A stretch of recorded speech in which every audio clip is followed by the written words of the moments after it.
When are you leaving her? I can't keep waiting for... The text message flashed on my husband's phone during our anniversary dinner. What Michael didn't know when he excused himself from the table was that I had already discovered everything, including the insurance policy my late father had secretly set up that would activate if my marriage failed due to infidelity. Before we jump back in, tell us where you're tuning in from, and if this story touches you, make sure you're subscribed. Because tomorrow, I've saved something extra special for you. I still remember exactly how the candlelight flickered across Michael's face when his phone lit up on the table between us. We were celebrating 10 years of marriage at Bellini's, the upscale Italian restaurant where he had proposed a decade earlier. I had spent hours getting ready, wearing the emerald dress he had always loved, my hair swept up the way he preferred it. The waiter had just poured our second glass of champagne, and Michael was midway through a story about his newest client when the notification appeared. It wasn't the gentle buzz that caught my attention. It was the way his expression changed. The slight widening of his eyes, the almost imperceptible tightening of his jaw, the way his hand moved just a fraction too quickly to turn the phone face down. But not before I caught a glimpse of the message preview. When are you leaving her? I can't keep waiting for The rest was cut off, but those 7 words were enough to instantly rewrite our entire history together. Sorry about that, Michael said smoothly, sliding the phone into his jacket pocket. Work never stops. You know how it is. His smile returned, practiced and perfect, as if nothing had happened, as if my world hadn't just tilted on its axis. Was that important? I asked, proud of how steady my voice remained while my heart hammered against my ribs. Nothing that can't wait until tomorrow, he replied, raising his glass. To us, Natalie. To 10 incredible years and many more to... Come.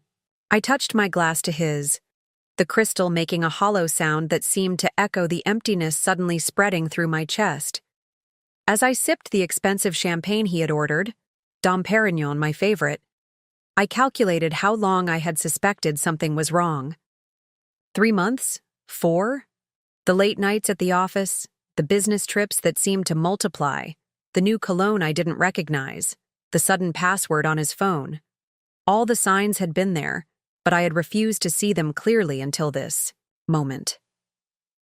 Even as I sat across from him, smiling and nodding as he resumed his story, my mind was racing ahead. Who was she? How long had it been going on? Was it someone I knew? I've got a surprise for you, Michael said, reaching across the table to take my hand. His fingers were warm against mine, the same hands that had held me through my father's funeral last year, that had wiped away my tears during our fertility struggles, that had apparently been touching someone else while I waited at home. I've planned a weekend away next month. Just the 2 of us at that vineyard resort you've been wanting to visit in Sonoma. I forced another smile, wondering if she would be texting him then, too. That sounds wonderful.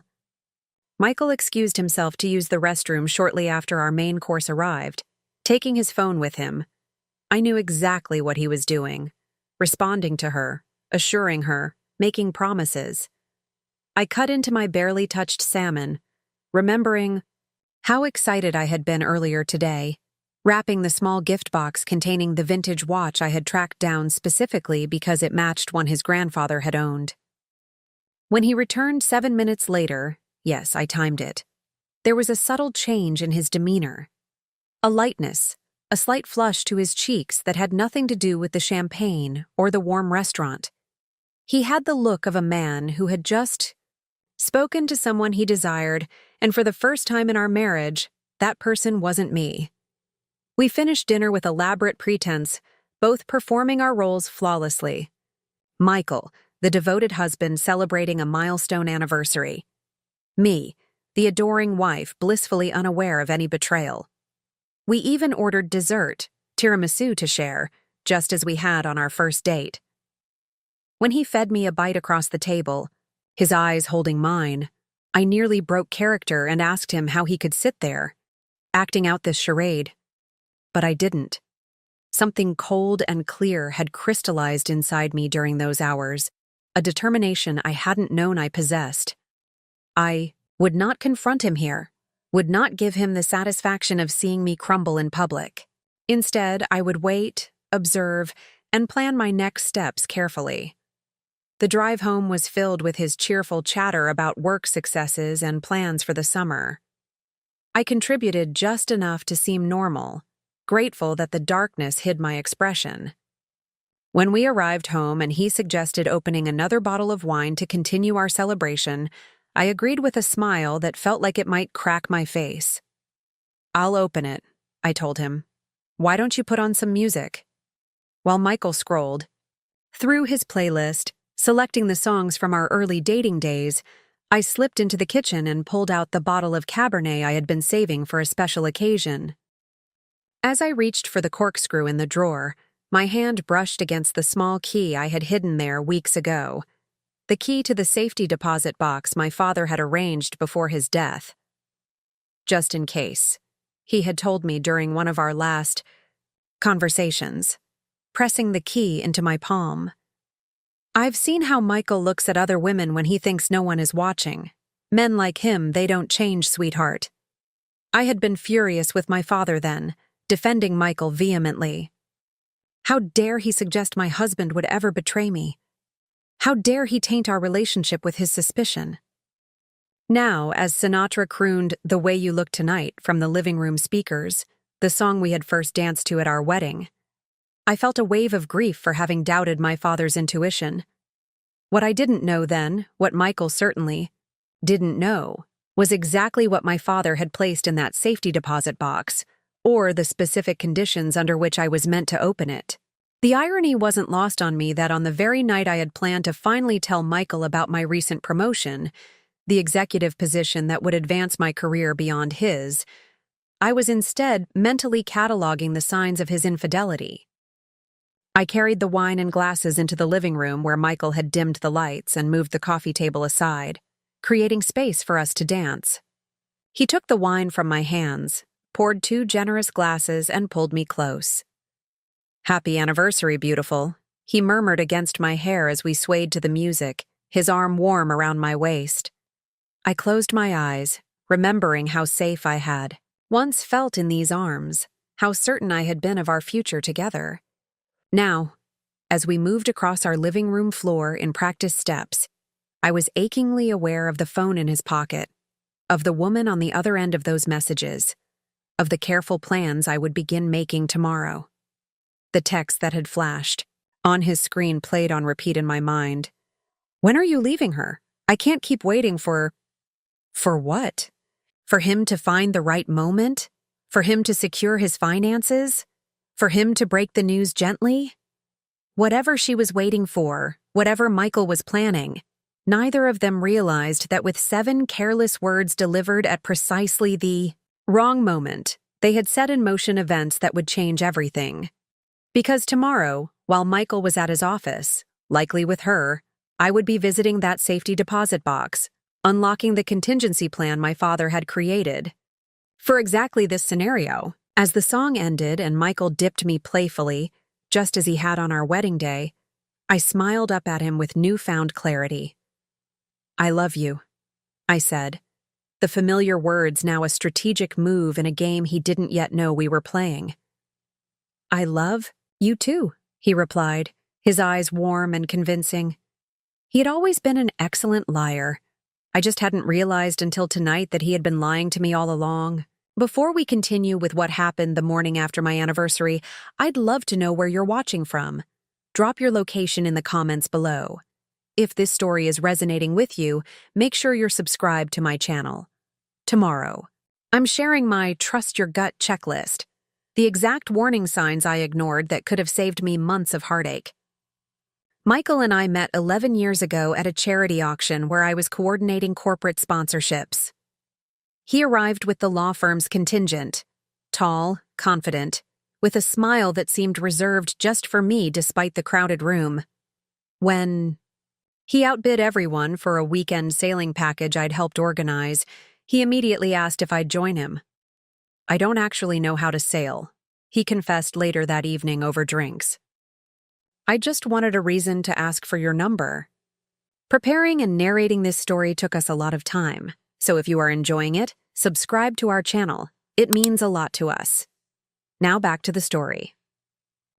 Our courtship was a whirlwind of thoughtful gestures and passionate connection.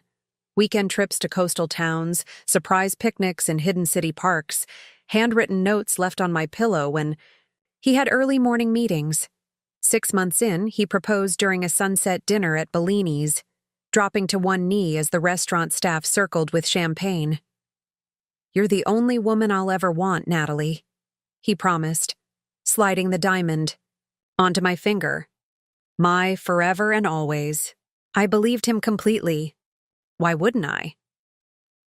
Michael was exactly what I'd always wanted. Ambitious yet attentive, driven in his career but devoted in his personal life. Or so I thought. We married in a tasteful ceremony at the Botanical Gardens, surrounded by 150 guests, who toasted our perfect match. My father, Harold, walked me down the aisle with obvious reluctance. Though he smiled for the photos, his skepticism about Michael was an ongoing tension between us. "He's too polished, too practiced," my father insisted during one particularly heated discussion before the wedding. "Men who charm everyone aren't trustworthy." "You're just being overprotective," I countered. "Michael's successful and confident. That doesn't make him untrustworthy." My father, a self-made business owner who'd built his construction company from scratch after my mother died when I was 12, valued substance over style. He'd raised me alone, teaching me to appreciate honesty, hard work, and loyalty above all else. In his eyes, Michael's designer suits and country club memberships were red flags, not achievements. "Just promise me you'll protect yourself," he said finally, recognizing he couldn't change my mind. "Keep your career, your independence. Don't lose yourself in becoming his wife." I promised, partly to appease him and partly because I believed my career was important too. After the wedding, I continued working as an event director for a major hotel group, coordinating high-profile corporate functions and building a solid professional reputation. Michael, meanwhile, ascended rapidly through the ranks at Bennett and Walsh, a prestigious law firm specializing in corporate mergers. Our early married years were comfortable and, I thought, happy. We settled into a beautiful townhouse in Westlake Hills, joining the right social circles, hosting dinner parties for Michael's colleagues, and beginning to plan for a family. We agreed to wait until Michael made partner, a goal he pursued with single-minded intensity. The first hairline fractures in our marriage appeared so gradually I didn't recognize them for what they were. Michael began working later, missing dinners I'd carefully prepared. Weekend plans were increasingly canceled due to urgent client matters. When I'd express disappointment, he'd soothe me with expensive gifts and promises of future time together. "This is temporary," he'd assure me. "Once I make partner, everything will be different. We'll have the time and the money to do everything we've dreamed of." I believed him because I needed to, because the alternative was too painful to consider. When we celebrated his partnership 3 years into our marriage with a lavish party at the firm, I was genuinely proud of his accomplishment. That night, as we danced among his colleagues and their impeccably dressed spouses, I felt we'd reached a milestone that would usher in the next phase of our life together. "Now we can start trying for a baby," I whispered in his ear as he held me close. He tensed slightly, then relaxed with practiced ease. "Let's enjoy this moment first," he replied. "We have all the time in the world." But the partnership didn't deliver on its promises. Instead of more time together, Michael's schedule became even more demanding. Important client dinners, firm retreats, industry conferences. There was always some essential event that required his presence, but not mine. When I suggested accompanying him on a trip to Chicago, his response was tellingly defensive. "These aren't vacations, Natalie. I'm working 16-hour days. You'd be bored and alone in the hotel. The shift in our physical relationship was equally telling. Passionate nights became increasingly rare, replaced by quick kisses and excuses about stress and exhaustion. When we did connect intimately, I sometimes felt Michael was somewhere else entirely, going through motions that once came naturally. After 2 years of trying to conceive without success, we began fertility treatments. The process was physically and emotionally draining for me, but Michael seemed strangely detached. He missed appointments due to work conflicts, responded to emails during our consultations, and reacted to our repeated failures with a resignation that bordered on relief. "Maybe we're not meant to be parents," he suggested after our third unsuccessful IUI procedure. "We have a good life, just the two of us. Do we really need to put ourselves through more of this?" His words cut deeper than he knew. Did he truly believe we weren't meant to be parents, or just that he wasn't meant to be a parent with me? My father's health began declining around our 7th anniversary, a slow progressing heart condition that gradually sapped his formidable strength. Michael was surprisingly attentive during this period, joining me for hospital visits and handling logistics when my focus was solely on my father's care. I interpreted this as evidence of his fundamental goodness, his ability to show up when it truly mattered. What I didn't know then was that my father was watching Michael carefully during those hospital visits, noticing things I was too preoccupied to see: the frequent phone checks, the hallway conversations, the convenient coffee, runs whenever difficult medical discussions arose. 6 months before he died, during a rare moment alone while Michael was on one of his important calls, my father took my hand. "Natalie, I need to talk to you about something important," he began, his voice weaker but his eyes as sharp as ever. "About Michael and about your future." I shook my head, not wanting another critique of my husband. "Dad, not now, please." "Yes, now," he insisted with unexpected firmness. "I may not have another chance. I've made arrangements with my attorney, Peter Griffith. After I'm gone, I want you to go see him." "Dad." "Just listen. Peter has instructions regarding a special fund I've set up. It's for you, but only under specific conditions." He squeezed my hand with surprising strength. "Promise me you'll go see him if things with Michael ever change." The vagueness of his request confused me, but I promised just to ease his mind. When Michael returned minutes later, my father's expression shifted to careful neutrality, and the subject wasn't raised again. When my father passed away 3 months later, Michael was by my side, solid and supportive through the funeral arrangements and the difficult weeks that followed. His firm granted him compassionate leave, and he used that time to help me organize my father's affairs and begin the grieving process. It was during this period that I found a sealed envelope in my father's desk drawer addressed to me with "Private" written across the front. Inside was a key and a handwritten note: "For the safety deposit box at First Capital Bank, only if necessary. Love, Dad." I showed it to Michael, who examined the key with mild curiosity. "Probably just some family heirlooms or documents," he suggested. "We can check it out once things settle down." But something in my father's emphasis, "only if necessary," made me hesitate. I tucked the key into my jewelry box instead, an action that would prove pivotal in the months to come. As life resumed its normal pace after my father's death, I threw myself into my career with renewed focus. The grief and failed fertility treatments had left me craving professional accomplishment, something tangible I could control and achieve. When an executive position opened up at the hotel group, director of special projects, reporting directly to the CEO, I applied, despite knowing it would require longer hours and occasional travel. Michael's reaction to my career ambitions was unexpectedly negative. "Is this really the right time for such a demanding role?" he questioned when I told him about the interviews. "We're still trying to start a family, and you're still processing your father's death." His concern seemed genuine, but something in his tone felt off. less worried about my well-being and more concerned about the potential disruption to our carefully structured lives. Lives that, I was beginning to realize, were structured primarily around his needs and schedule. Despite his reservations, I pursued and ultimately secured the position.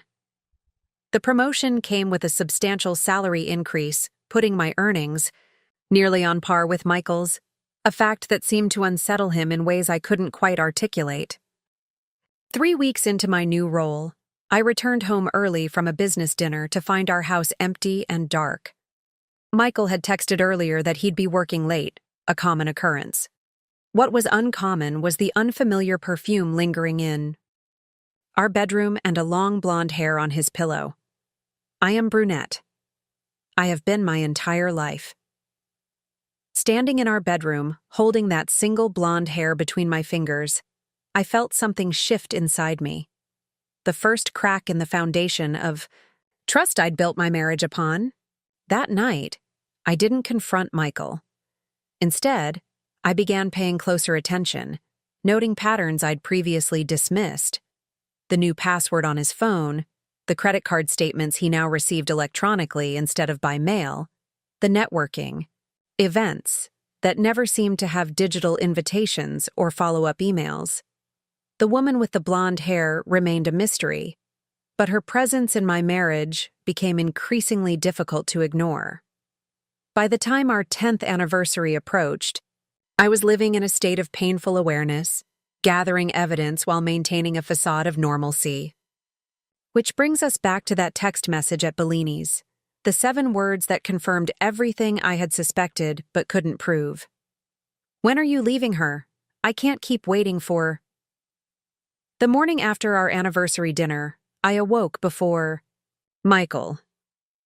He was sleeping soundly beside me, one arm flung above his head like a child, vulnerable in a way he never appeared while awake.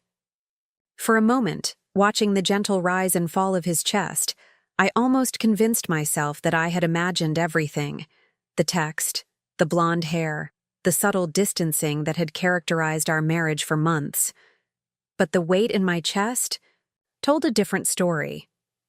Reality doesn't disappear with daylight. It only becomes clearer. I slipped out of bed without waking him and padded to the kitchen to make coffee. Our anniversary gifts sat on the dining room table: the vintage watch I had given him, still in its box, and the diamond earrings he had presented to me with a flourish and a kiss. Expensive, tasteful, impersonal. I wondered if she had helped him choose them, or if he maintained a mental catalog of appropriate gifts for a wife versus a mistress. As the coffee brewed, I checked the time. 7:15 a.m. Michael wouldn't wake for another 45 minutes. He was meticulous about his morning routine: 8 a.m. alarm, 8:15 shower, 8:45 breakfast, 9:30 departure for the office. This predictability, once comforting, now provided me with the opportunity I needed. I carried my coffee to our home office and quietly closed the door. Michael's laptop sat on the desk, closed but not locked. He always entered his password first thing in the morning to check emails before heading to the firm. I hesitated only briefly before opening it and navigating to his Google account settings.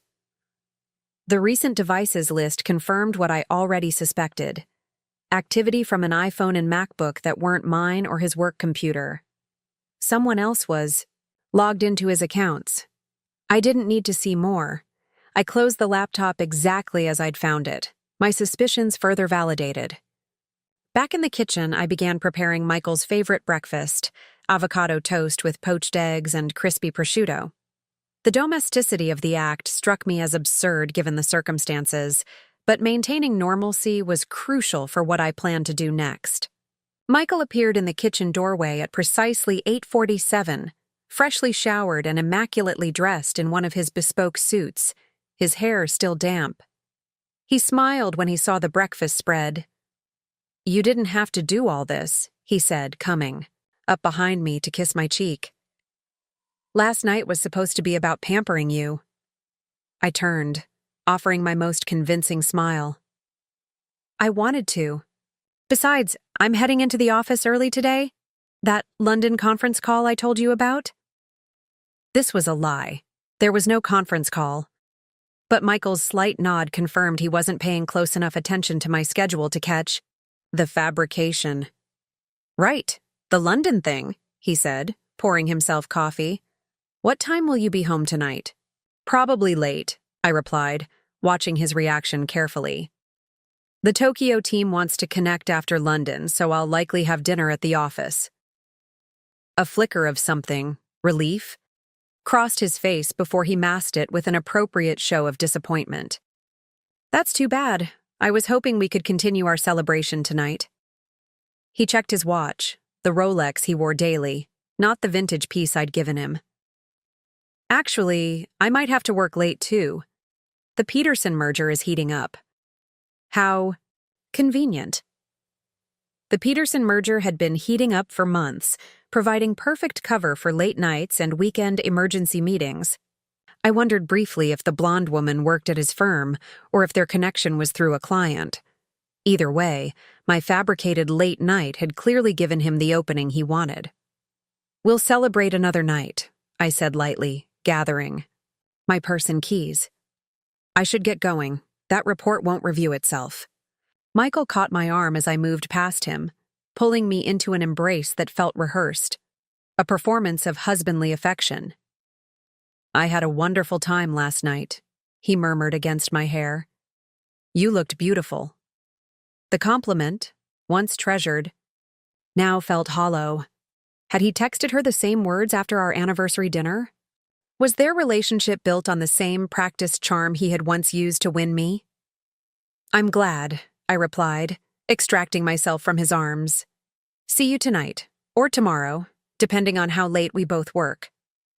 As I drove away from our home, I called my office and arranged to work remotely for the day, citing a personal matter that needed attention. My assistant Riley didn't question it. My perfect attendance record and recent promotion had earned me considerable flexibility. Instead of heading downtown, I drove to First Capital Bank, the key from my father's desk securely in my purse. The morning traffic moved sluggishly, giving me ample time to consider what might be waiting in that safety deposit box. Money, legal documents, or something else entirely?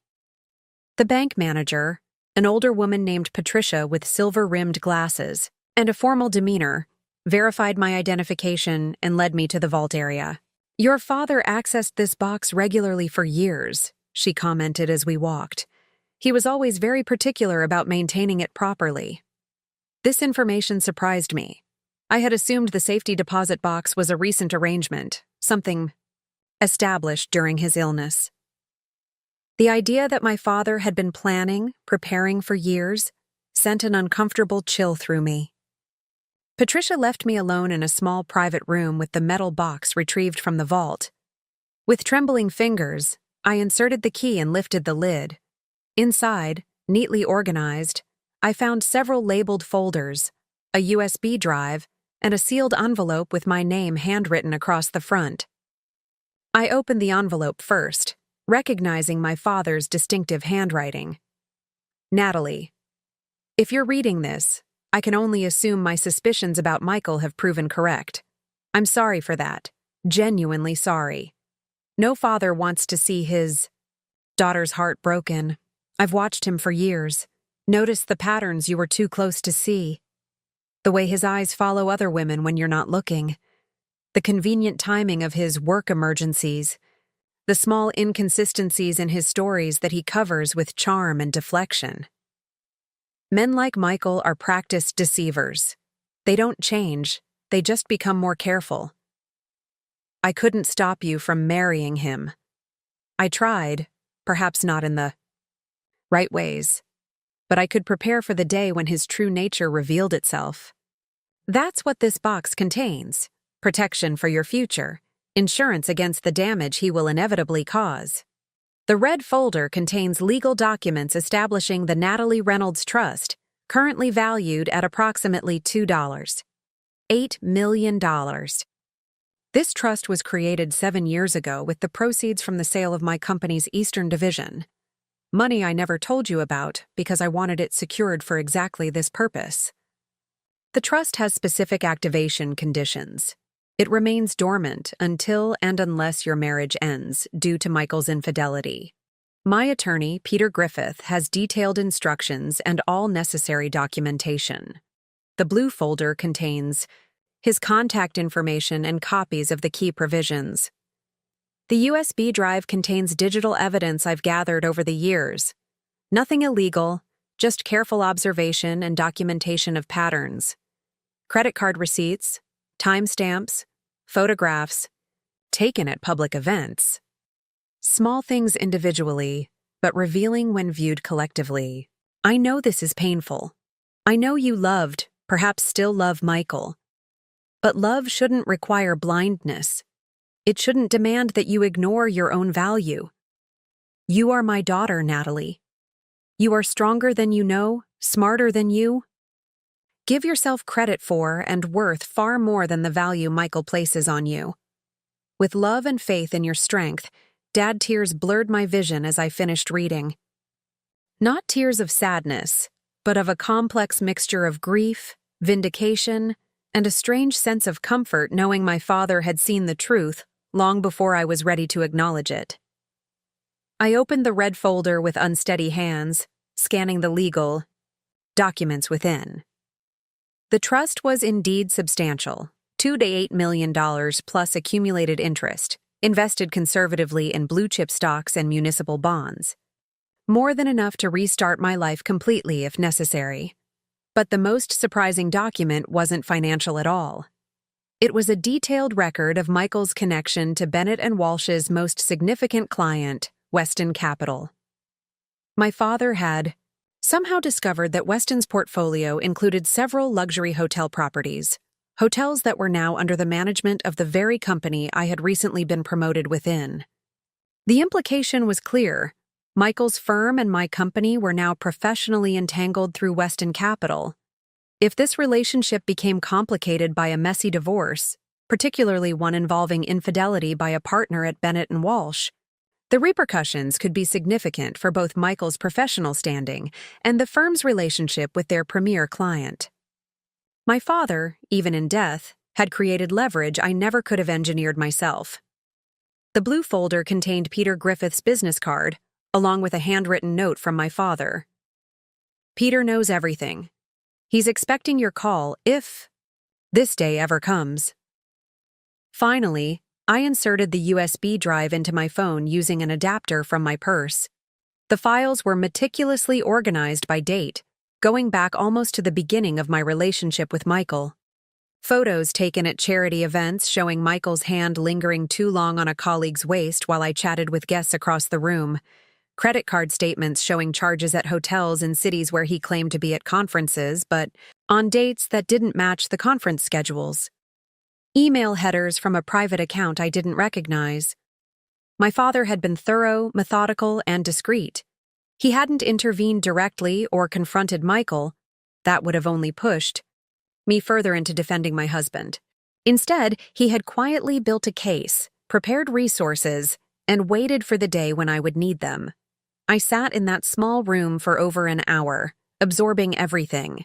By the time I carefully repacked the box and returned it to the vault, asking Patricia to maintain its security, my shock had transformed into something more purposeful. Not rage, not even heartbreak anymore, but a clear-eyed determination. As I drove away from the bank, I made two decisions. I would call Peter Griffith, and I would not confront Michael. Not yet.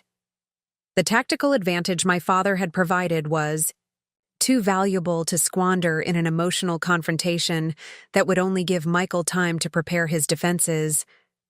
Instead, I would observe, document, and plan, just as my father had done. I would maintain the facade of our perfect marriage while quietly placing the pieces that would ensure my protection when everything finally came to light. What I didn't anticipate was how quickly those pieces would need to be moved, or that the catalyst would come not from Michael, but from the blonde woman who was apparently growing impatient with his timeline for leaving me. 2 days after discovering my father's safety deposit box, I sat across from Peter Griffith in his downtown office, a space that emanated old-world professionalism with its leather chairs and walls lined with law books. At 60-something, with salt-and-pepper hair and shrewd eyes behind rimless glasses, Peter had been my father's attorney and friend for over 30 years. Harold prepared extensively for this possibility, Peter said, reviewing the documents I'd brought from the safety deposit box. Though he hoped you'd never need to use these provisions. I still can't believe he went to such lengths, I replied, feeling both grateful and unsettled by my father's foresight. Creating a trust contingent on Michael's infidelity, gathering evidence for years. Peter's expression softened. Your father was a thorough man in everything he did.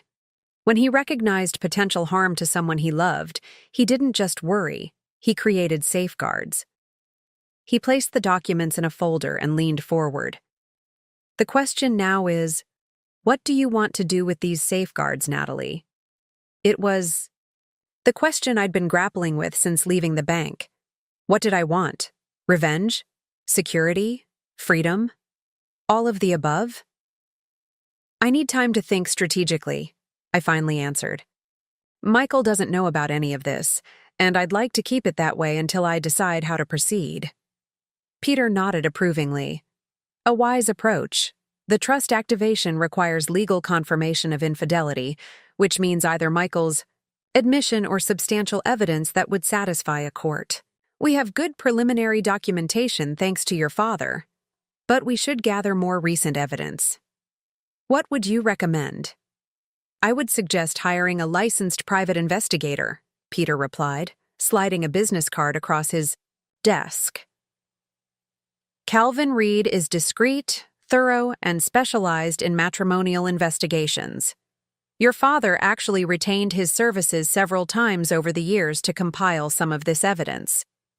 The revelation that my father had gone so far as to hire a private investigator sent another shock through me. Had he been right to be so distrustful? The evidence suggested yes, but it still felt surreal, like I was living someone else's life, following a script written years before. There's another matter to discuss, Peter continued. The hotel management contract between your company and Weston Capital. Your father identified this connection as potentially significant leverage. I'm aware of the relationship, I said cautiously. My recent promotion puts me in closer contact with the Weston portfolio, but I'm not directly involved in their account management.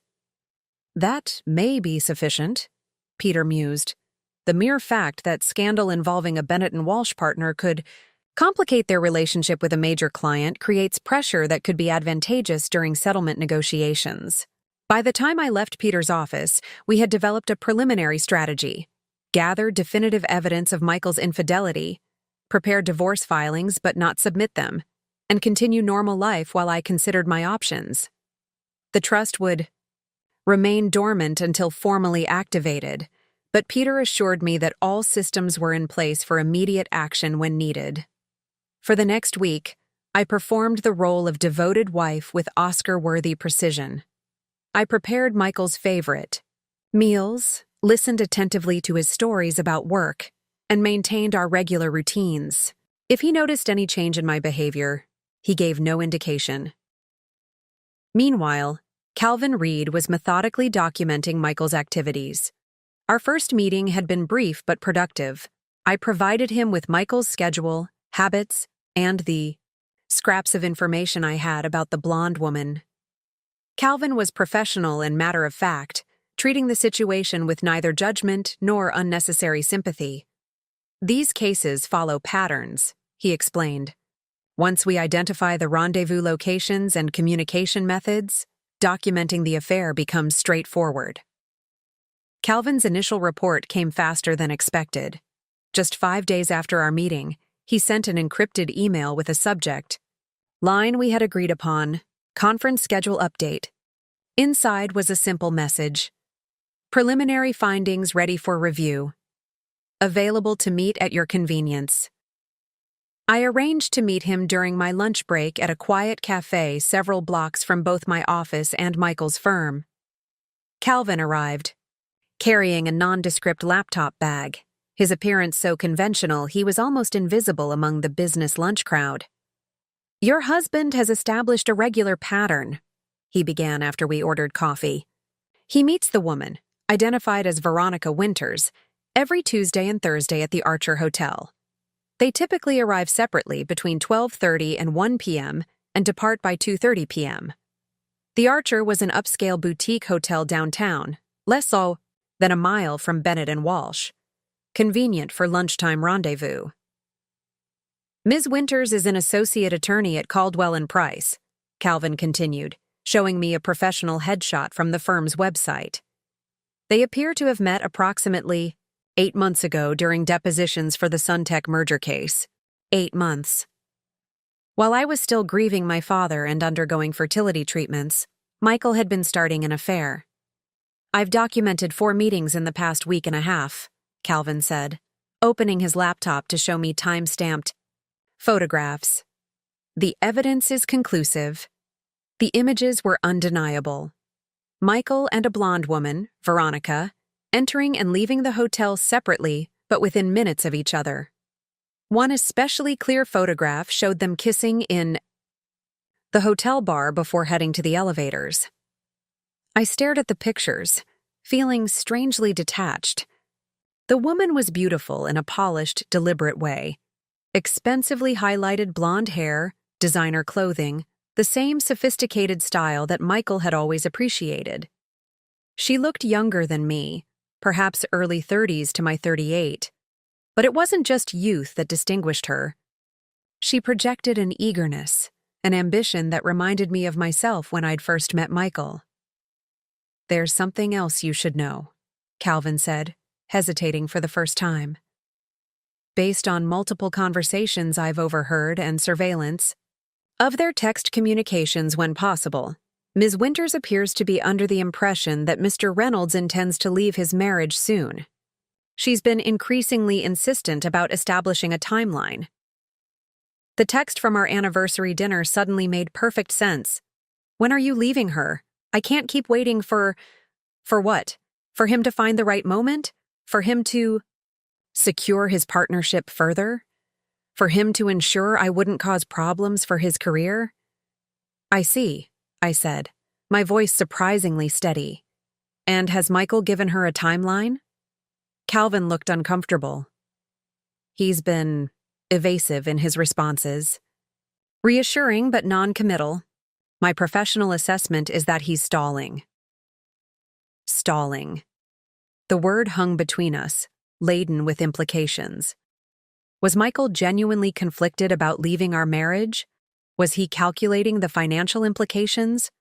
Or was he simply enjoying the benefits of both relationships for as long as possible? "There's one more thing," Calvin added, sliding a small digital recorder across the table. "This was captured yesterday at the Archer. I believe you should hear it." I positioned the recorder discreetly beside my coffee cup and pressed play. The audio quality was surprisingly good, though ambient noise from the hotel bar created a consistent background murmur. "You promised, Michael." Veronica's voice was clear, tense with frustration. "After your partnership was secure, after the firm's review period. That was 3 months ago." "It's complicated, Ronnie." Michael's voice, so familiar yet strange in this context. "Natalie's been through a lot with her father's death, and now this promotion. It's a delicate situation." "Delicate?" Her tone sharpened.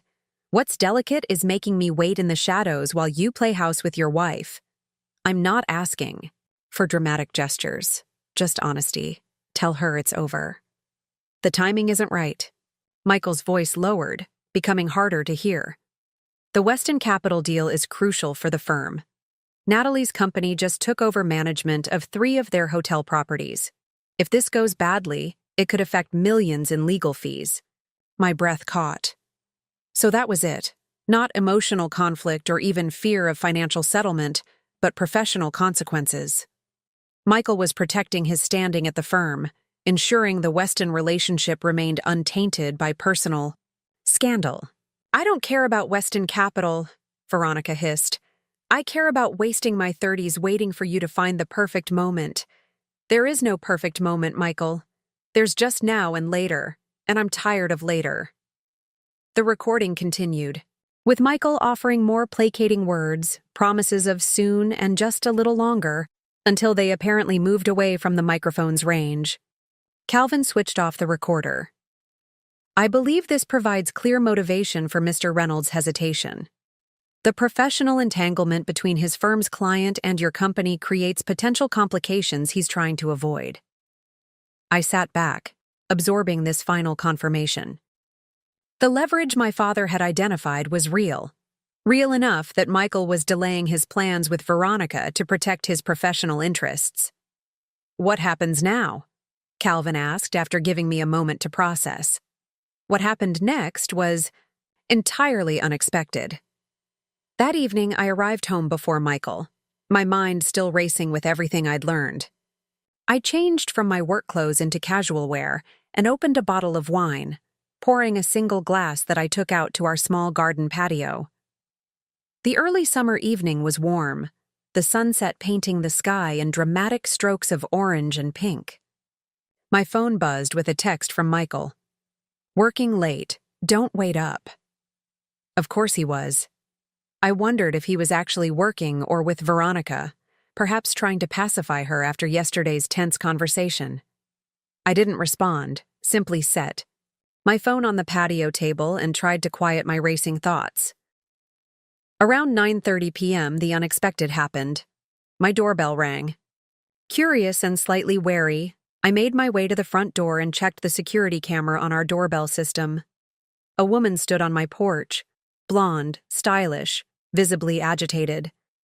Veronica Winters. My heart hammered against my ribs as I considered my options. I could ignore her, pretend I wasn't home. I could call Michael and alert him that his mistress had arrived at our door, or I could face her directly. Before I could decide, she rang the bell again, then began knocking with increasing urgency. With a deep breath, I opened the door. Up close, she was even more striking than in the photographs. Flawless makeup, expensive perfume, the kind of confident beauty that turns heads. Her expression cycled rapidly from surprise to confusion to something harder when she realized who I was. "You must be Natalie," she said, her voice matching the one I'd heard on Calvin's recording. "I'm Veronica Winters. I know who you are," I replied, keeping my voice neutral despite the adrenaline flooding my system. "Michael isn't here." "Good. I came to talk to you, not him." She adjusted her designer handbag on her shoulder, a nervous gesture at odds with her polished appearance. "May I come in?" Every instinct screamed that this was dangerous territory, that inviting my husband's mistress into my home could only lead to more pain. But another part of me, perhaps my father's daughter after all, recognized this as a potential advantage, an unexpected source of information. I stepped aside, allowing her to enter.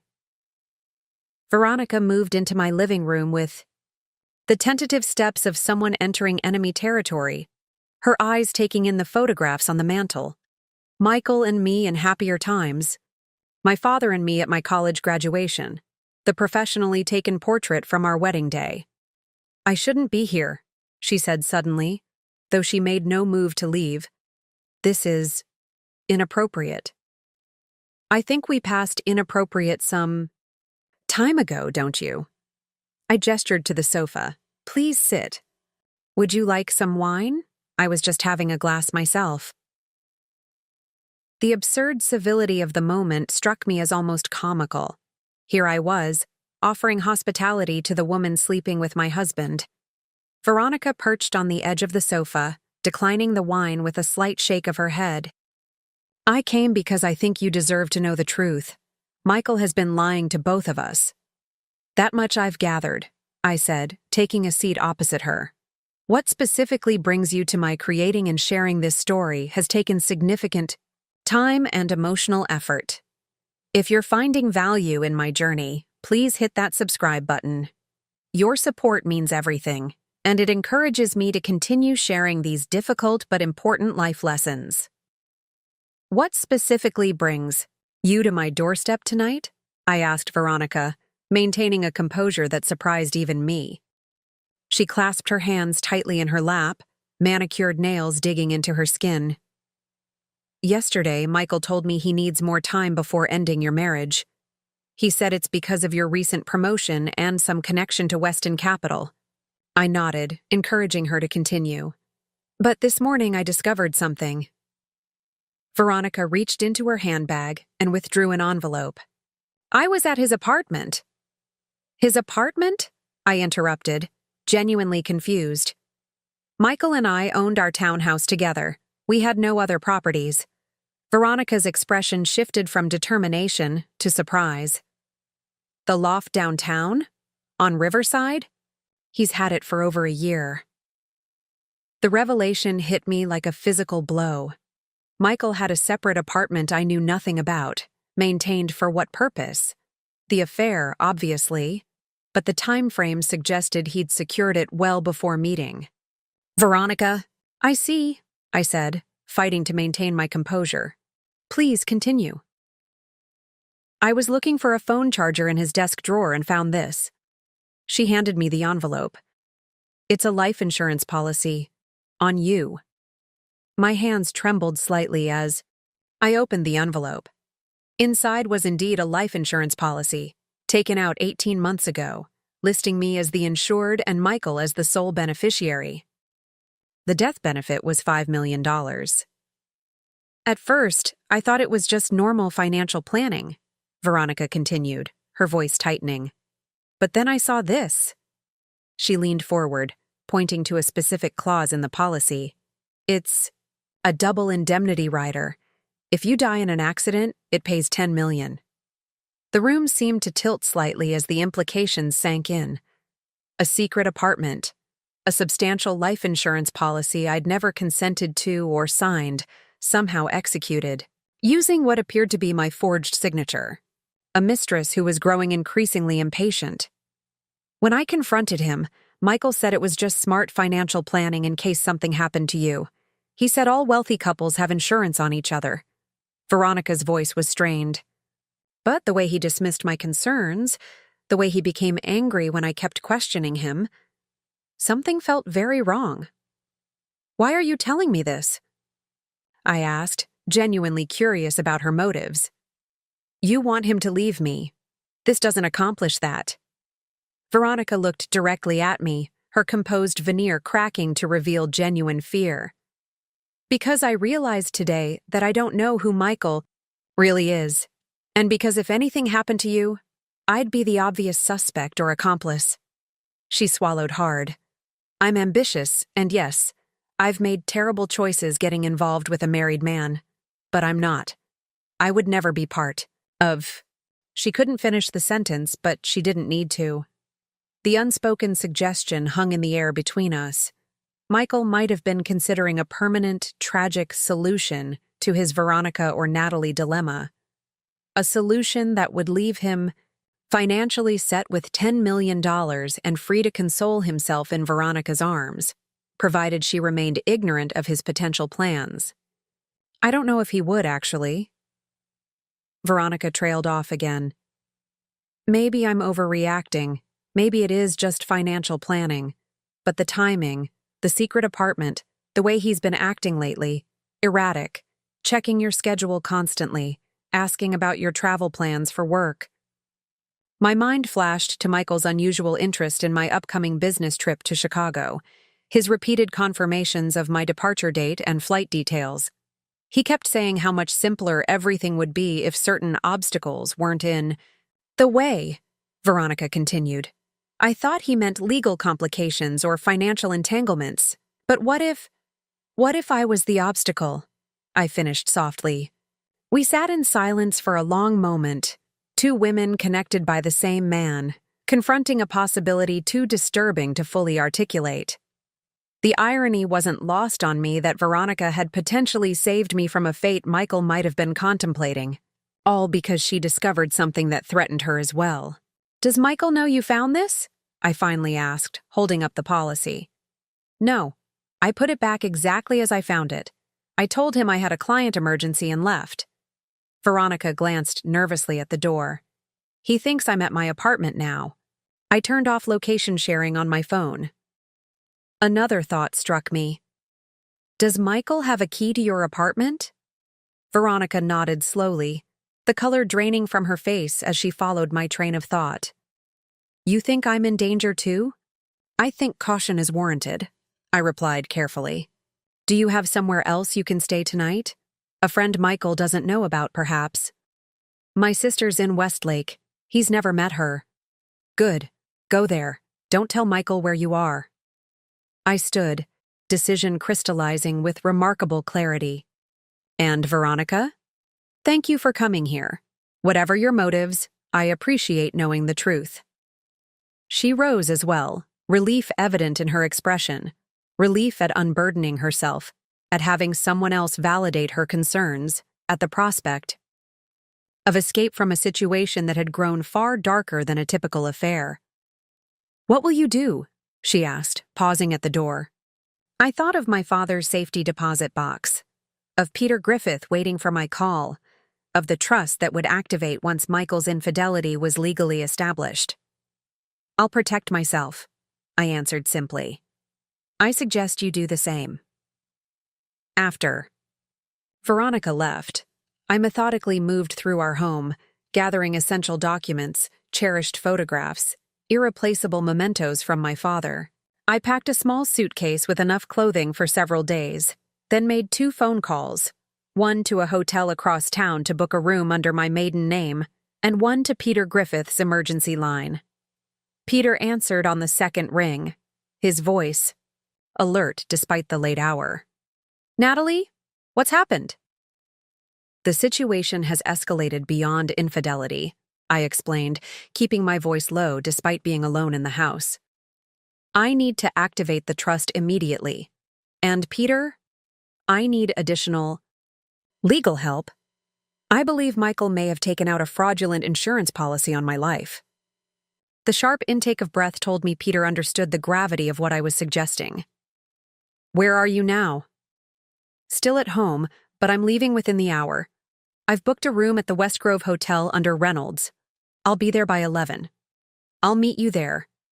Don't tell anyone else where you're going. And Natalie? His voice tightened with urgency. Take only your own vehicle. Don't use rideshare services or taxis that could be traced. After ending the call, I made one final stop, our home office.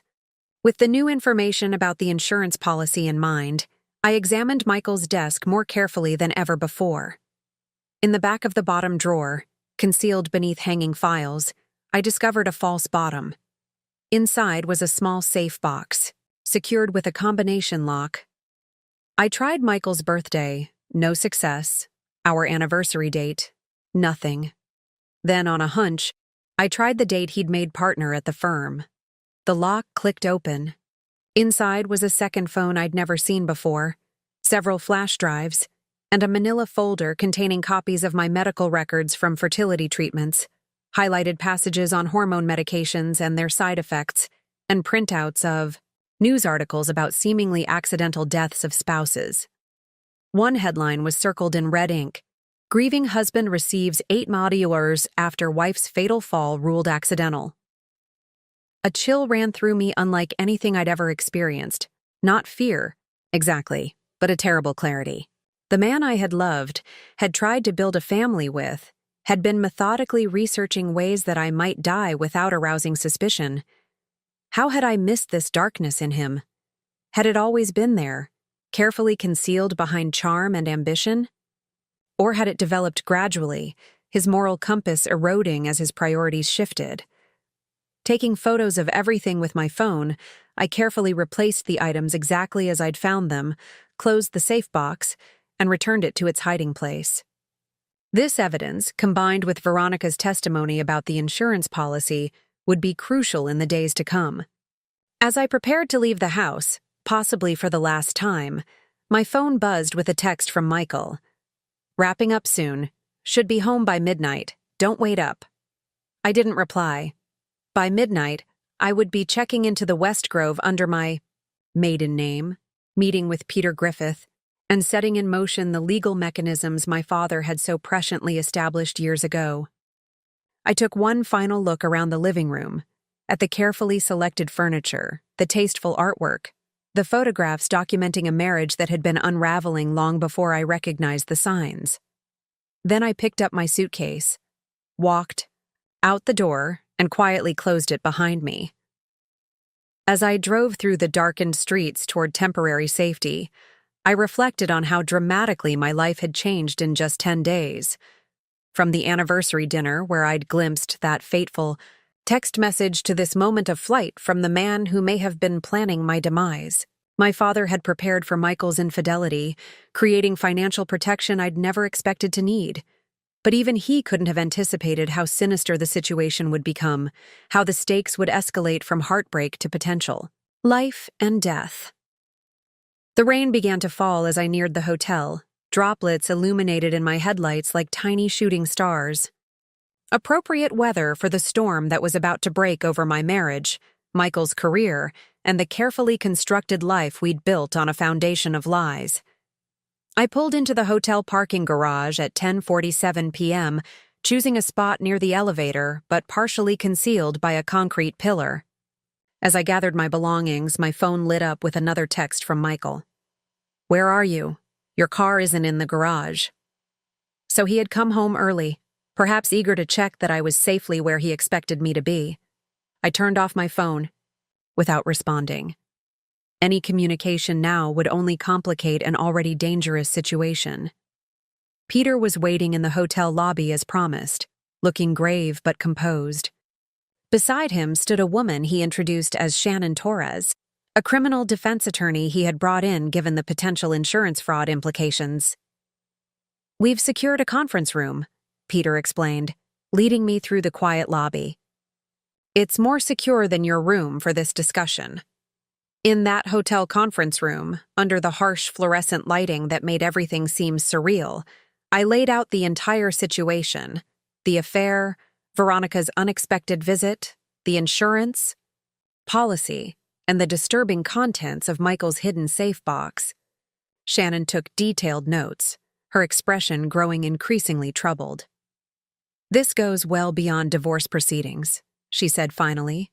"We're looking at potential insurance fraud, forgery, and possibly conspiracy to commit murder, though that would be much harder to prove without explicit evidence of intent.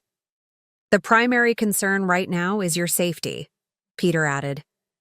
"We need to file for an emergency protective order immediately."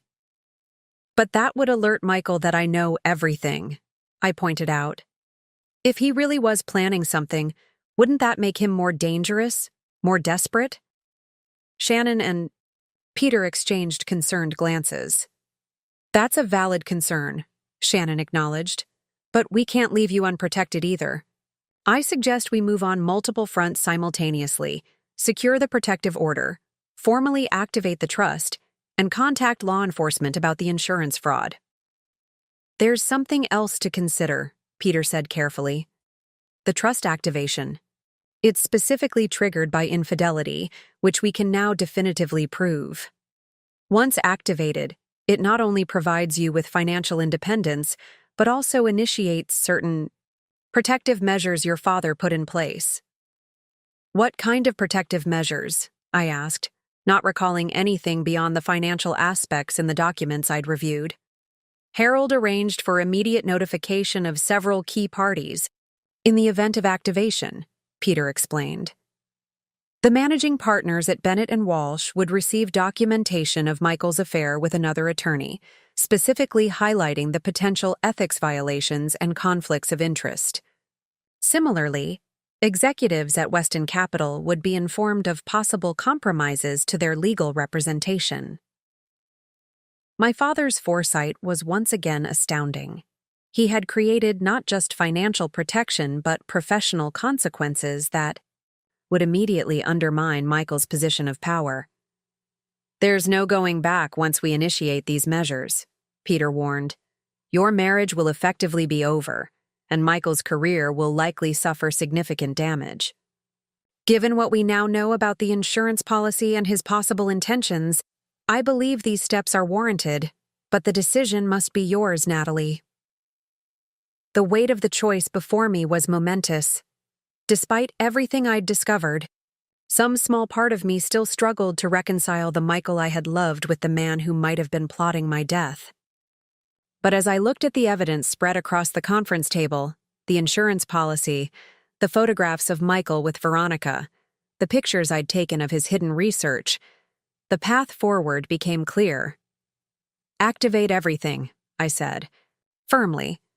The trust, the notifications, all of it. And let's file police reports about the insurance fraud immediately. I took a deep breath, steadying myself.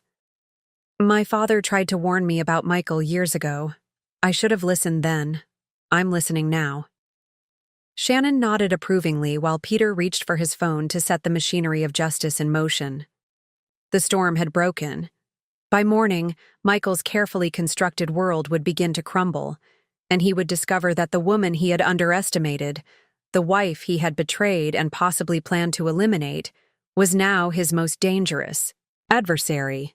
The morning after I fled my home, I sat in Peter Griffith's office watching the systematic dismantling of Michael's life unfold with remarkable efficiency. My father's contingency plan, once activated, moved with the precision of a Swiss timepiece. By 9 a.m., the managing partners of Bennett & Walsh had received comprehensive documentation of Michael's affair with Veronica Winters, including evidence that they had used firm resources and billing hours for their rendezvous. The ethics violations alone were serious enough to warrant an emergency partner meeting, but the potential damage to the firm's relationship with Weston Capital elevated the situation to crisis level. Simultaneously, executives at Weston Capital received notification that their legal representation might have been compromised by personal conflicts within Bennett & Walsh.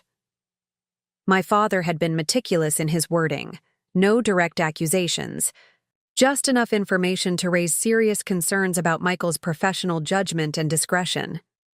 Your father understood corporate politics masterfully, Peter observed as reports of the fallout began filtering back to us.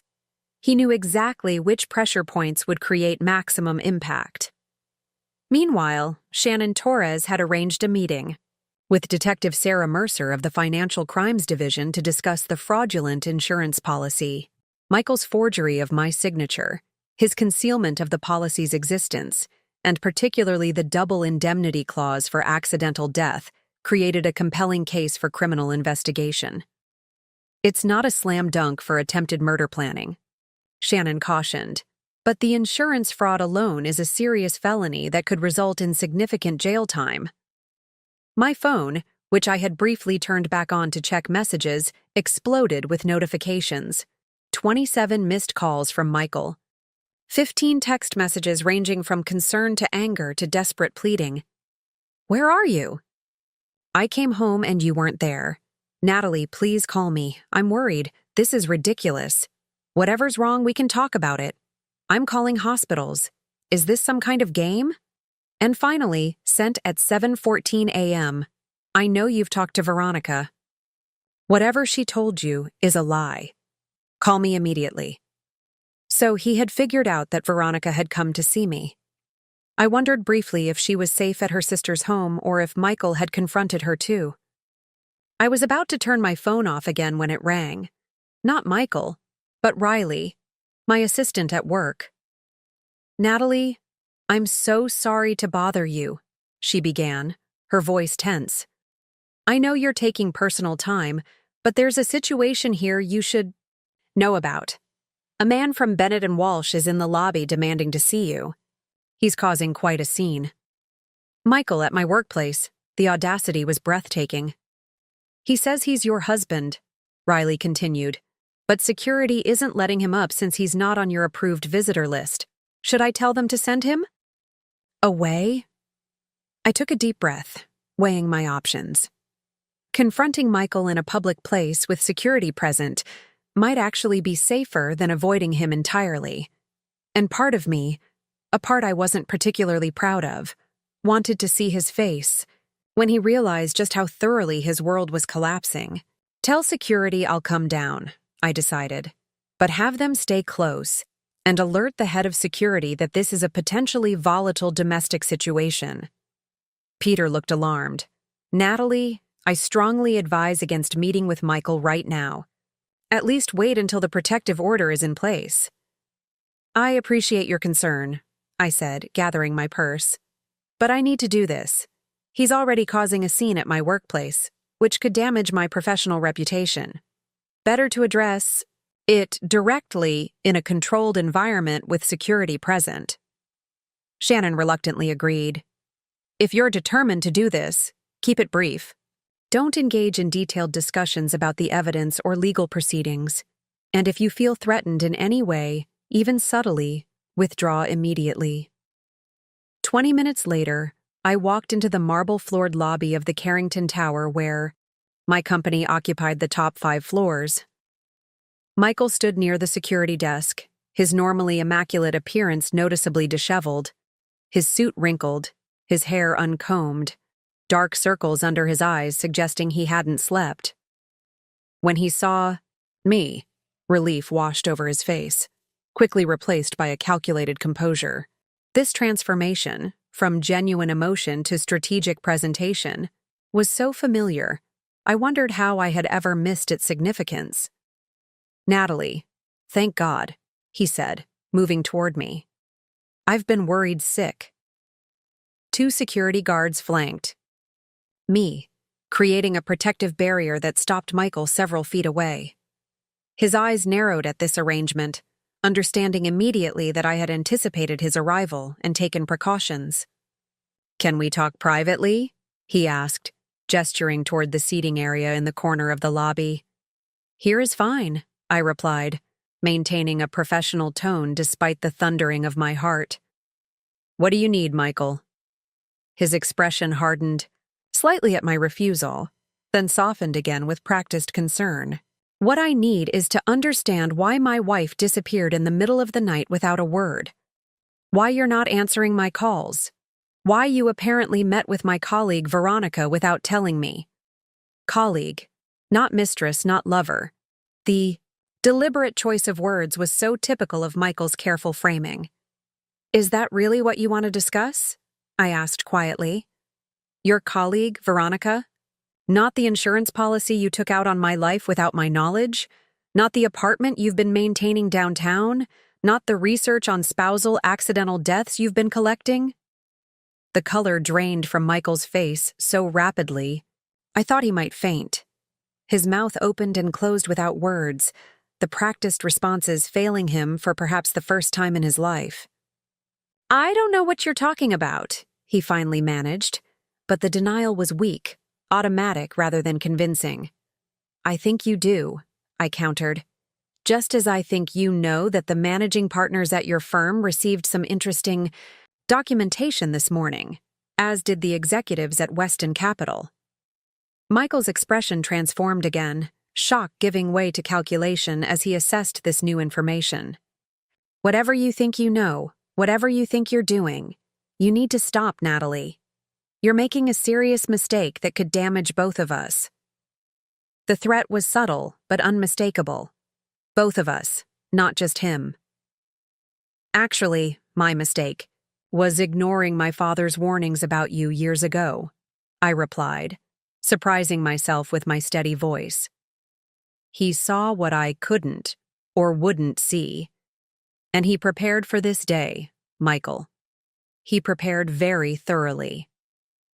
Understanding dawned, in Michael's eyes, followed by a flash of something darker, anger perhaps, or fear. Harold, he murmured, that interfering old man, even from the grave. Yes, even from the grave, I agreed. He left me well protected against exactly this situation. Michael glanced around the lobby, aware of the security guards watching, our interaction and the curious glances from people passing through. When he spoke again, his voice was lower, more urgent. We need to talk privately, Natalie. There are explanations for everything you think you've discovered. The policy was for both of us. I have one on myself too, with you as beneficiary. The apartment is for out-of-town clients when hotels are booked.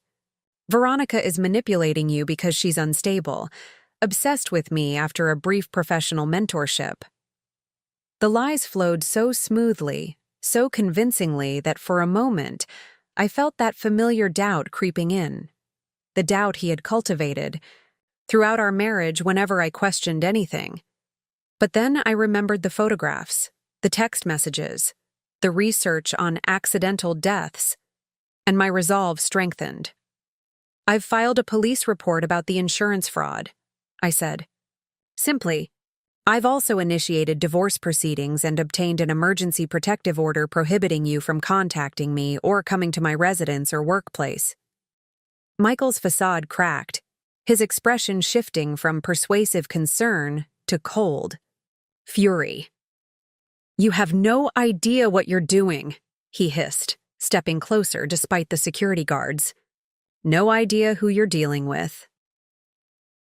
"Actually, I think I finally do," I replied, holding my ground. "And, Michael, the trust has been activated, all of it."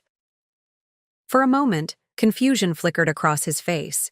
He didn't yet understand what trust I was referring to. But he recognized the confidence in my tone, the absence of the uncertainty he had always counted on to maintain control. "Whatever Harold left you, it won't be enough," he said dismissively. "You're making enemies you can't afford to have, Natalie. People at my firm, at Weston, they won't look kindly on being dragged into our personal issues." I smiled then. Not unkindly, but with the quiet certainty of someone holding winning cards. "That's where you're wrong. My father didn't just leave me money, he left me leverage, specifically leverage involving Weston Capital's hotel properties, the ones my company now manages." Michael's expression froze as the implications registered. The professional consequences he had been so carefully trying to avoid by delaying his departure from our marriage were now unavoidable, triggered by his own actions. "Security will escort you out now," I said, nodding to the guards. "The protective order should be delivered to you formally within the hour. Don't contact me again, Michael. All communication should go through our respective attorneys." As the security guards moved to escort him toward the exit, Michael called over his shoulder, "This isn't over, Natalie. Not by a long shot." But it was over. We both knew it. The careful plans he had been making, whether they included leaving me for Veronica or something more sinister, had crumbled entirely. The power dynamic had shifted irrevocably. I watched him walk away, this stranger I had once loved, and felt an unexpected wave of something like pity. For all his intelligence, his ambition, his careful calculation, Michael had fatally underestimated two people: my father, who had seen through him from the beginning, and me, the wife he had assumed would remain oblivious and compliant until he decided her fate. Back in Peter's office an hour later, reports continued flowing in about the professional fallout. Michael had been placed on administrative leave pending an ethics investigation. Weston Capital's general counsel had requested a complete audit of all work performed by Bennett and Walsh, with specific emphasis on matters handled by Michael. Veronica Winters had reportedly resigned from Caldwell and Price effective immediately, her professional reputation tarnished by the revelation of her affair with a married partner from a competing firm. "The dominoes are falling exactly as your father anticipated," Peter observed, reviewing the updates. "Bennett and Walsh will almost certainly sever ties with Michael once they've contained the damage to their relationship with Weston. His career, at least in this city, is effectively over." "And the insurance investigation?" I asked, turning to Shannon. "Detective Mercer is moving quickly," she confirmed. "They've obtained warrants for Michael's financial records and will be searching the apartment today. The forgery alone is enough for criminal charges, but if they find evidence supporting a potential plan to harm you—" She didn't need to finish the sentence. We all understood the gravity of what that would mean. "What happens now?" I asked, suddenly exhausted by the morning's confrontation and its aftermath. "Now," Peter said kindly, "you begin rebuilding. The trust has been fully activated, providing you with financial independence. Your professional position remains secure, possibly even enhanced by the Weston Capital connection. And most importantly, you're safe. Safety. Such a simple concept, yet one I had been lacking for longer than I realized. Physical safety from whatever Michael might have been planning. Financial safety thanks to my father's foresight. Emotional safety to process the betrayal and deception without fear of consequences. There's something else, Peter added, opening a drawer in his desk. Your father left this for you, to be delivered when the trust activated. He handed me a sealed envelope, my name written in my father's distinctive handwriting. With trembling fingers, I broke the seal and unfolded a single sheet of paper. My dearest Natalie, if you're reading this, then the protections I put in place have been needed and activated. I'm sorry for that. Sorry that Michael proved to be exactly who I feared he was. Sorry that you've had to endure the pain of that revelation, but I'm not sorry for preparing. I've watched too many capable, brilliant women diminished by men who value control above love, possession above partnership. I refuse to let that happen to my daughter without a fight. You may feel lost, right? Now, uncertain of the future you thought was secure. But remember this. The strength that will carry you forward didn't come from me or from my preparations.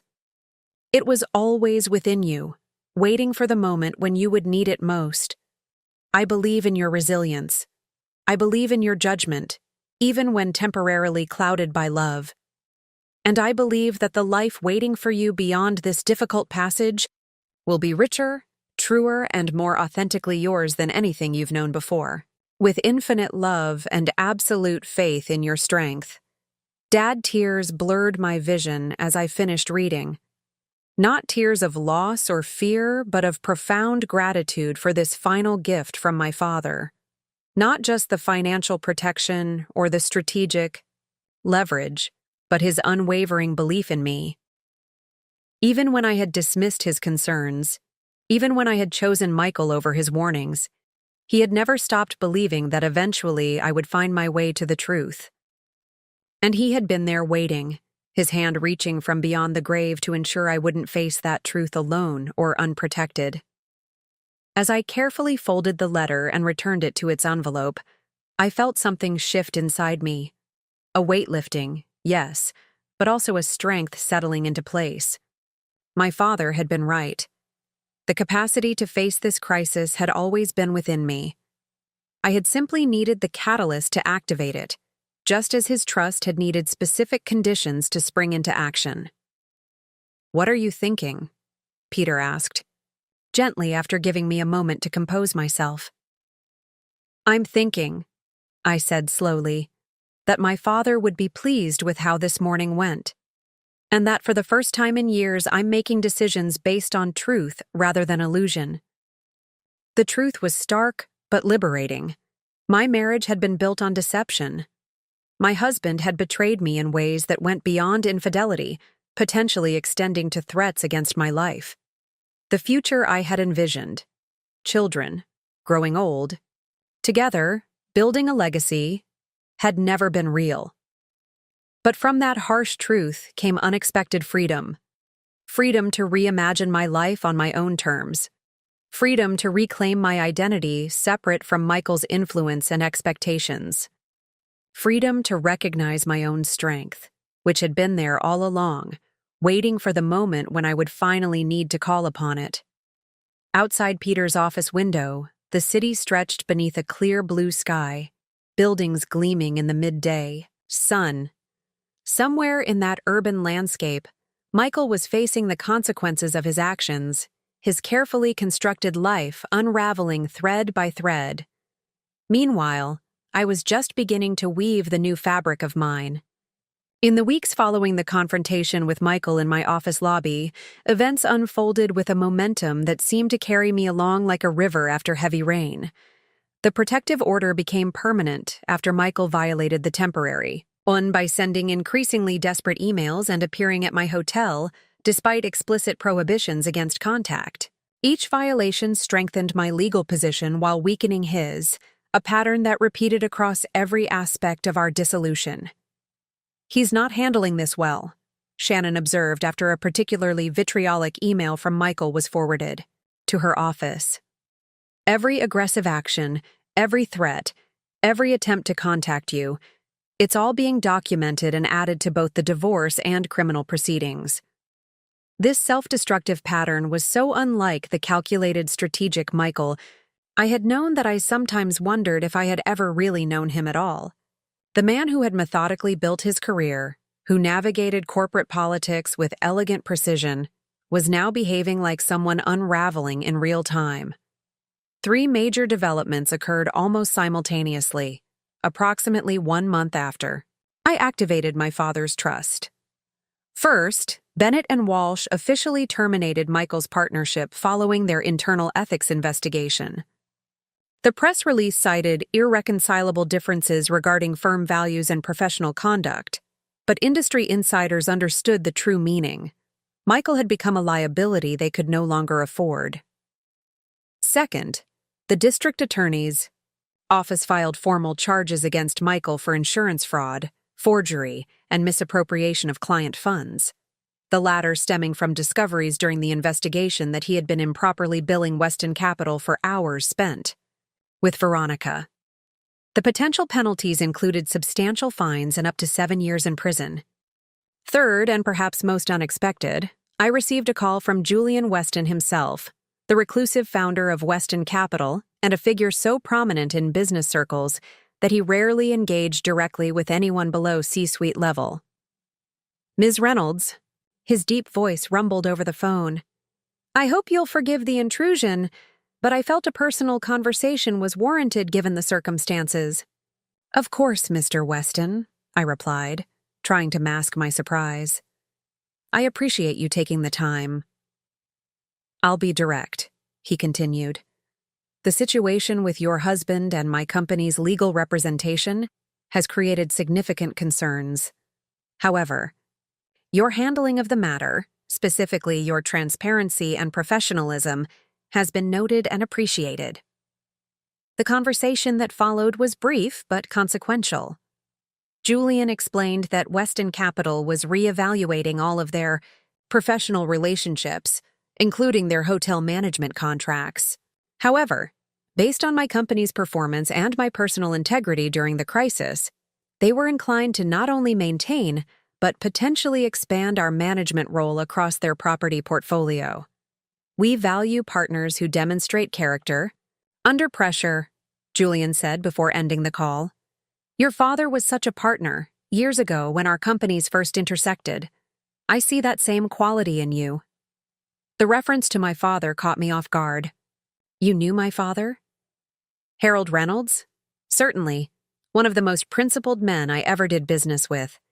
We served on the East Ridge Development Board together for nearly a decade." Julian's voice softened with genuine respect.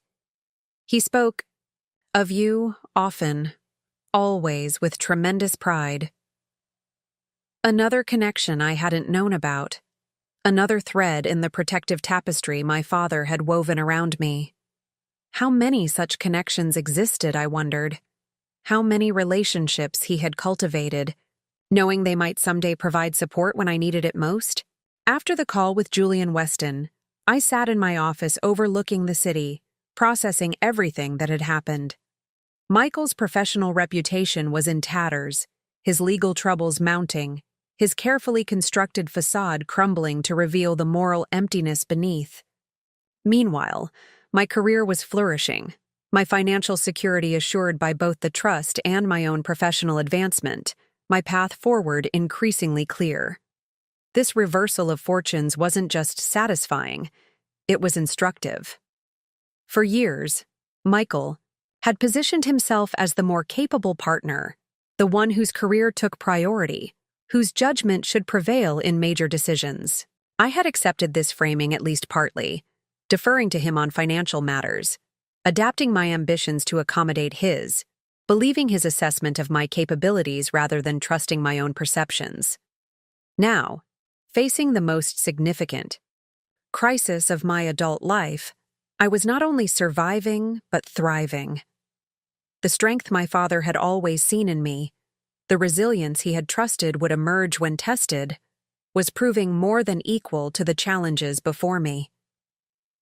Even Veronica Winters, in her way, had demonstrated unexpected character. After her initial warning about the insurance policy, she had cooperated fully with both the divorce proceedings and the 3 months after the fateful anniversary dinner, where a single text message had unraveled my marriage. I stood in a downtown courtroom watching as Michael was led away in handcuffs. The trial had been mercifully brief. Faced with overwhelming evidence, including his own detailed research on accidental spousal deaths, Michael had accepted a plea deal on reduced charges of insurance fraud and forgery. 5 years, Shannon murmured beside me as the bailiff escorted Michael from the courtroom. With good behavior, he'll likely serve 3. I nodded, feeling strangely hollow as I watched this final chapter of our shared story close. Michael had not looked at me once during the proceedings, his gaze fixed straight ahead as if refusing to acknowledge my presence might somehow preserve what remained of his dignity. "Are you okay?" Shannon asked as we gathered our belongings. "I'm not sure what I feel," I admitted. Relief, certainly, but also a kind of grief, not for the marriage I lost, but for the one I thought I had. Outside the courthouse, reporters clustered on the steps, hungry for comments about the sensational case that had captivated business and legal circles for months. The story had everything: wealth, betrayal, possible murder plots, and the dramatic reversal of fortune that saw Michael Reynolds, once a rising star in corporate law, now a convicted felon headed to prison. Shannon expertly guided me through a side exit, avoiding the media gauntlet. "Remember, you don't owe them your story. That belongs to you alone." My story. For so long, I had lived within the narrative Michael constructed. Successful lawyer and his supportive wife. Power couple climbing in tandem toward an idealized future. Now I was writing my own narrative, 1 page at a time. The divorce had been finalized the previous week, remarkably straightforward given Michael's diminished leverage. With criminal charges pending and his professional reputation in ruins, he had little choice but to accept the terms my attorneys proposed. I retained all assets transferred through my father's trust, plus a considerable settlement reflecting Michael's attempted fraud and the duration of our marriage. Financial security was a tremendous gift, but the true transformation of those months went far deeper than monetary concerns. I had discovered capacities within myself that years of subtle undermining had obscured: resilience, clear judgment, decisive action when necessary. These qualities hadn't magically appeared during the crisis. They had been there all along, merely waiting for recognition and exercise. My professional life had flourished amid the personal tumult. The expanded relationship with Weston Capital had elevated my position within the company, resulting in a promotion to Executive Vice President of Special Projects, with oversight of their entire luxury property portfolio. The role came with challenges I would once have doubted my ability to handle, but now embraced as opportunities for growth. "Your father would be proud," Peter told me over lunch the day after my promotion was announced.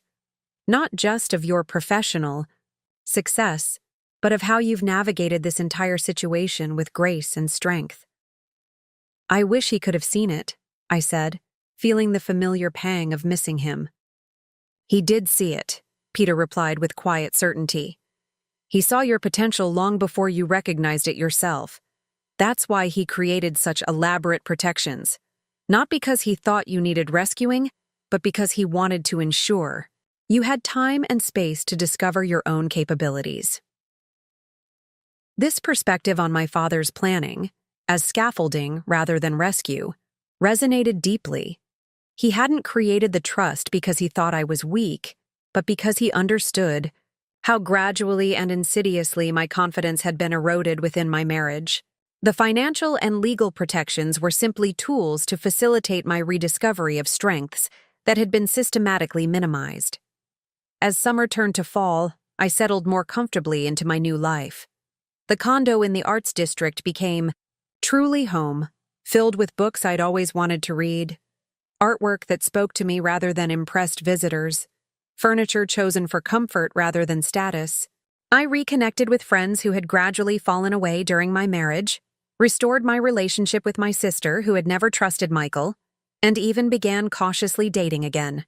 Not seeking replacement or distraction, but genuine connection based on mutual respect. Throughout this period of rebuilding, I carried a question that had lingered since the day Peter gave me my father's wooden box with its mysterious key. What did it unlock?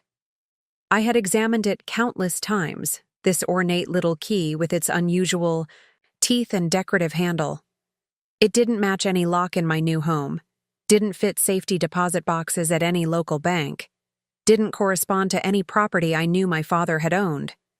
The answer arrived unexpectedly on a crisp October morning, 8 months after my anniversary dinner with Michael. I was sorting through the last box of items from my father's home. Books, photographs, miscellaneous papers I hadn't been emotionally ready to address during his illness or after his death. At the bottom of the box, wrapped carefully in acid-free paper, I found a leather-bound journal I had never seen before. The book was obviously old, its cover worn smooth with handling, its pages yellowed at the edges. Inside, in my father's distinctive handwriting, was a detailed account spanning decades. Business insights, personal reflections, observations about people and relationships, including many about Michael that proved eerily accurate. He maintains eye contact too deliberately when discussing finances, looking for tells of belief rather than understanding.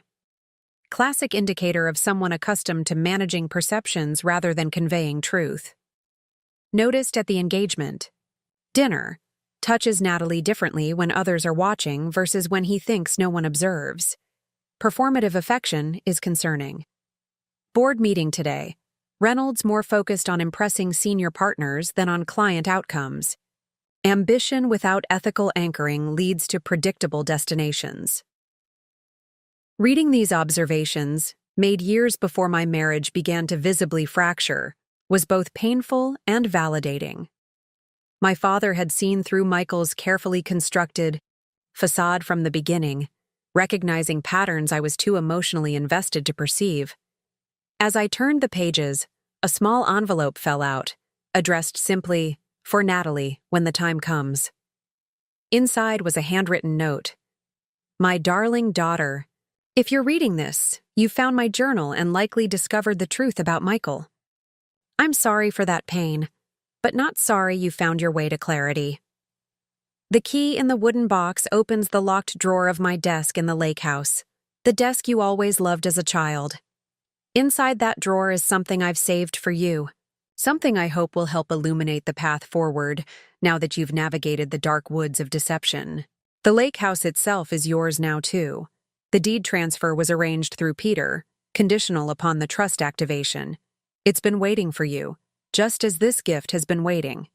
With all my love, Dad. The lake house, of course, my father's retreat in the Cascade Mountains, a place he had cherished but rarely visited in his final years as illness limited his travel.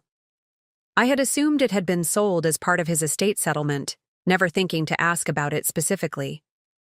That weekend, I made the 3-hour drive into the mountains, watching as urban sprawl gave way to suburbs, then to farmland, and finally to the dense forests surrounding the lake. The property was exactly as I remembered from childhood visits. A modest but beautifully built cabin overlooking the water, surrounded by towering pines and mountain views that took my breath away. Inside, everything was pristinely maintained, indicating that my father had arranged for ongoing care even as his own health declined. His desk, the antique roll top I had indeed admired as a child, stood by the picture window facing the lake, positioned to capture both morning light and the spectacular sunsets that painted the water gold and crimson. With trembling fingers, I inserted the ornate key from the wooden box into the locked bottom drawer. It turned smoothly, as if recently oiled, revealing a space that contained just 3 items: a small velvet jewelry box, a folded document, and a sealed envelope with my name on it. I opened the jewelry box first, gasping at what lay inside. My Grandmother's sapphire ring, a family heirloom I had believed lost years ago when Michael had arranged to have it professionally cleaned, only to report that the jeweler had damaged it beyond repair. Seeing it now, perfectly intact and gleaming in the afternoon light, I understood that Michael had likely sold or pawned the original, replacing it with a convincing replica I would never think to question. The document proved to be the original, deed to the lake house, transferred into my name with an effective date corresponding to the trust activation. But it was the letter that brought tears to my eyes, my father's final communication, written during his last days when he knew he wouldn't live to see the outcome of his careful planning. Natalie, if you're reading these words in this place, then many things have happened as I feared they might, but you have emerged stronger for the journey.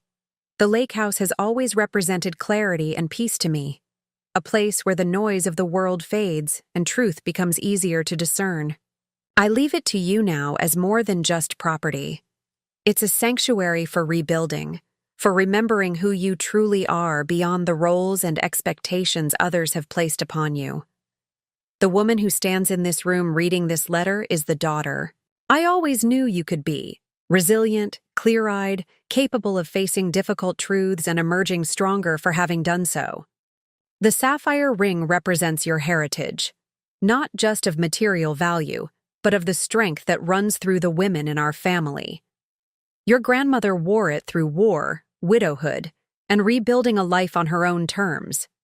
It belongs on your hand now, a reminder that you come from people who bend but never break.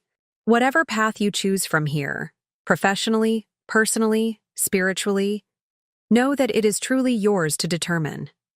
The painful clarity you've gained through Michael's betrayal is a terrible gift, but a gift nonetheless.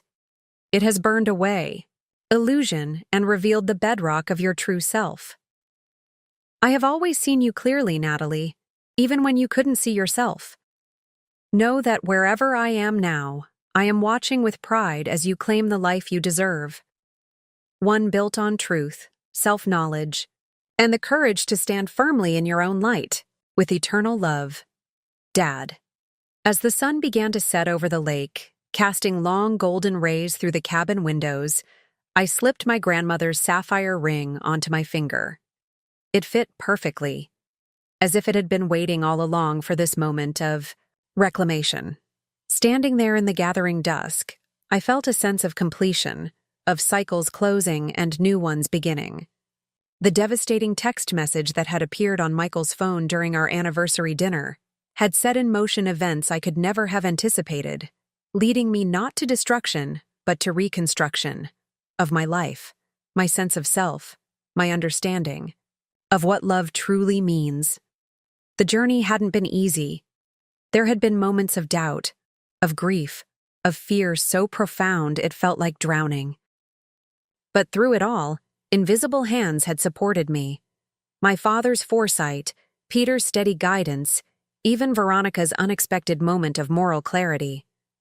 Most importantly, I had discovered my own hands were stronger than I'd believed, capable of building a new life from the wreckage of the old one.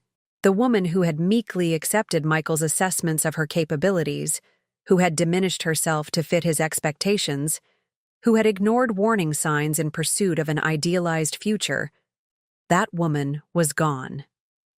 In her place stood someone, wiser, more discerning, and infinitely more confident in her own judgment. Someone who understood that true partnership enhances rather than diminishes, that love without respect is merely possession, that security built on deception will inevitably collapse. As darkness fell over the lake, I lit a fire in the stone hearth and settled into the familiar comfort of my father's favorite chair. Tomorrow I would return to the city, to my expanding professional responsibilities, to the life I was creating on my own terms. But tonight, in this sanctuary my father had preserved for exactly this moment of transition, I would simply rest in the knowledge that I had survived the unimaginable and emerged not just intact, but transformed. 2 years have passed since that text message flashed across Michael's phone during our anniversary dinner. 2 years since the careful facade of our marriage crumbled, revealing the hollow deception at its core. 2 years of rebuilding, rediscovering, and reclaiming my authentic self. Michael is still serving his sentence, his release date approaching next spring. I occasionally receive updates through Peter, who monitors the case to ensure I'm prepared if any unexpected developments arise. According to prison officials, Michael has been a model inmate, participating in rehabilitation programs and financial literacy workshops for fellow prisoners. Whether this represents genuine remorse or simply his characteristic ability to adapt advantageously to any situation, I cannot say. I've long since stopped trying to understand what motivated him, whether he truly contemplated causing me harm or merely saw the insurance policy as financial protection during a planned exit from our marriage. The distinction matters for legal purposes, but has ceased to be significant in my personal healing. I've accepted that I may never fully comprehend the depth of his deception or the complex psychology behind it. What matters more is what I've learned through this extraordinary journey. Lessons that have fundamentally altered how I navigate relationships, career, and my sense of self. First, and perhaps most importantly, I've learned to trust my instincts. So often during my marriage, I dismissed my own uneasiness, rationalizing away concerns or attributing them to my own insecurity rather than recognizing them as my intuition signaling danger. Now I understand that those quiet internal warnings are wisdom speaking, not weakness. I've also gained profound clarity about the nature of true partnership, a relationship that requires one person to consistently diminish themselves to accommodate. The other isn't love. It's subjugation dressed in romantic language. Real connection enhances both people, creating space for growth rather than constraints that limit potential. The lake house has become my regular retreat, a place where I spend at least one weekend each month reconnecting with myself and honoring my father's memory. Last summer, I hosted a gathering there for the group of professionals who had helped me through the crisis: Peter and Shannon, Detective Mercer, who had built the criminal case against Michael, even Riley from my office, who had provided crucial support during the workplace confrontation. Surrounded by these people who had seen me at my most vulnerable yet never doubted my strength, I realized I had built something my marriage had always lacked: a community based on genuine mutual respect. Professionally, I've continued to thrive. The expanded relationship with Weston Capital proved to be just the beginning of a significant career evolution. When our company merged with an international hospitality group last year, I was appointed Chief Strategy Officer for the combined organization, a role that draws on both my event management background and the leadership skills I've developed since activating my father's trust.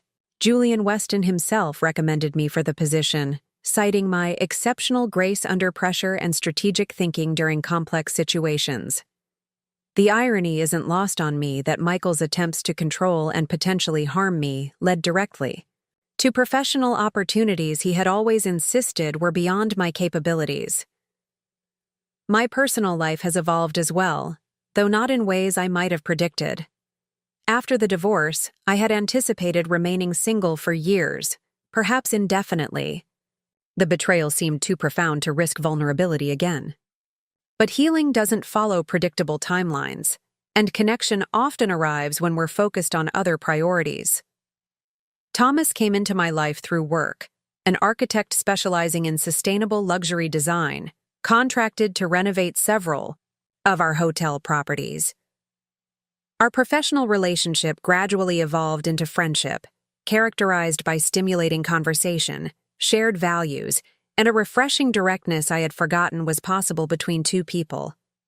When our connection eventually deepened into romance, it was unlike anything I had experienced with Michael. Where Michael had subtly undermined my confidence, Thomas genuinely celebrates my success. Where Michael used charm to deflect difficult conversations, Thomas engages thoughtfully with even the most challenging topics. Where Michael's affection always felt somewhat performative, Thomas's care is consistent whether others are watching or not. Most importantly, this relationship developed without the desperate need that had characterized my marriage. I entered it not seeking completion or validation, but from a place of wholeness and self-sufficiency. My happiness doesn't depend on Thomas.